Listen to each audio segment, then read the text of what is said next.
আসার কথা, নাকি বুঝলাম আমরা সবাই মিলে একসাথে থাকবো, বাট আজকে তার জ্যাম আমি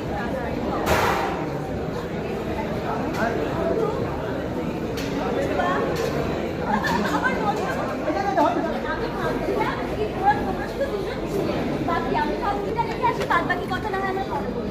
কতটা এক্সাইটেড আজকের জন্য একটু যদি বলো।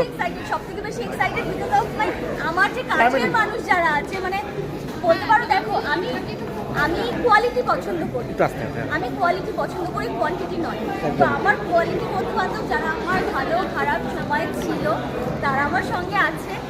আর বাবা মা জলপাইগুড়িতে, তাই বাবা মাকে আনতে পারিনি, ওরা থাকলে আরও বেশি প্ল্যান হতো বিষয়টা, ভালো লাগতো বিষয়টা। বাট তাও আমি খুব এক্সাইটেড বিকজ ওরাও আমার ফ্যামিলি আমার সঙ্গে আছে। থ্যাংক ইউ সো আমার মাচ। টেডি রেহান কোথায়? এই তো হ্যালো করে দাও রেহান। হ্যালো। কতটা এক্সাইটেড তুমি? অনেক অনেক এক্সাইটেড। এটা আমার মধু। হুম। আমি